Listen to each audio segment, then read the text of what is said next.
नमस्कार, मैं हूं योगेश राणा और आइए बात करते हैं उत्तराखंड की राजनीति पर। 2 दिन बाद उत्तराखंड की मौजूदा सरकार के इस कार्यकाल का आखिरी विधानसभा सत्र है। इसके बाद नई सरकार ही विधानसभा सत्र बुला पाएगी और इसी सत्र से 2 दिन पहले पुष्कर सिंह धामी की कैबिनेट ने 28 प्रस्ताव पास किए। मैं बाकी प्रस्ताव एक लाइन में सुना दूंगा, लेकिन 4 प्रस्ताव पर थोड़ी चर्चा जरूरी है क्योंकि 2022 का समर शुरू हो चुका है। क्योंकि इन प्रस्तावों से प्रदेश का बहुत बड़ा वोट बैंक प्रभावित होने वाला है। उत्तराखंड में करीब 3 लाख पूर्व सैनिक वोट है, जिनको लेकर पूरे 5 साल राजनीति होती रहती है, लेकिन धामी कैबिनेट ने अपने इन 4 फैसलों से ही प्रदेश के लाखों वोट साधने की कोशिश की है। ऐसा माना जा रहा है क्योंकि इन फैसलों का असर प्रदेश के लाखों लोगों पर पड़ने वाला है। आइए बात शुरू करते हैं। सबसे पहले एक लाइन में मैं बता दूं कि कैबिनेट ने देवस्थानम बोर्ड को भंग करने के प्रस्ताव को पास कर दिया है। यह होना था, इसका हम सभी को पता था। अब यह विधानसभा सत्र में लाया जाएगा और पास किया जाएगा। इसके बाद दूसरे नंबर पर आता है उत्तराखंड में नजूल की भूमि से जुड़ा मामला।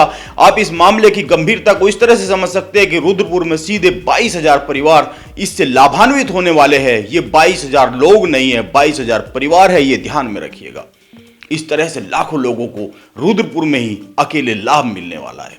लेकिन ध्यान में यह भी रखना चाहिए कि हल्द्वानी की तो करीब 80% आबादी नजूल की भूमि पर बसी है।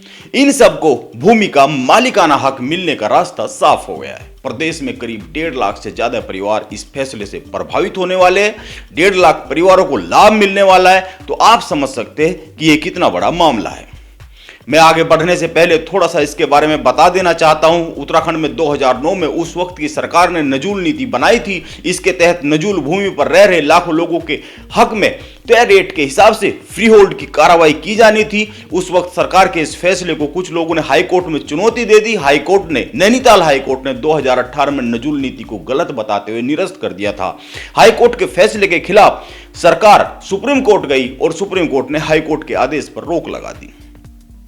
अब धामी कैबिनेट ने इस पर प्रस्ताव पास कर दिया है। इसमें बहुत सारे प्रावधान हैं, इनको समझ लेना जरूरी है।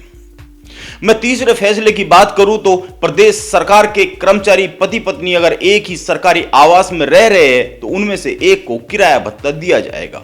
अब जाहिर सी बात है, पति पत्नी अगर बहुत ज्यादा दूर तैनात नहीं है तो एक ही मकान में रहेंगे, इसलिए इसे सीधा सरकारी कर्मचारियों को लाभ देने के तौर पर देखा जा रहा है।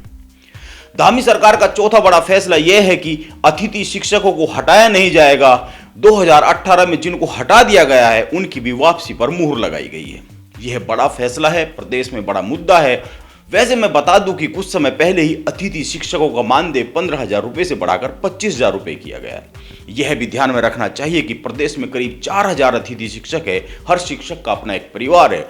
मैं परिवार की बात इसलिए कर रहा हूं क्योंकि चुनाव से पहले की राजनीति में यह देखा जाता है कि किसको कितने लाभ से कितने लोग प्रभावित हो रहे हैं। यहां पर 1+ कितने का फार्मूला काम करता है।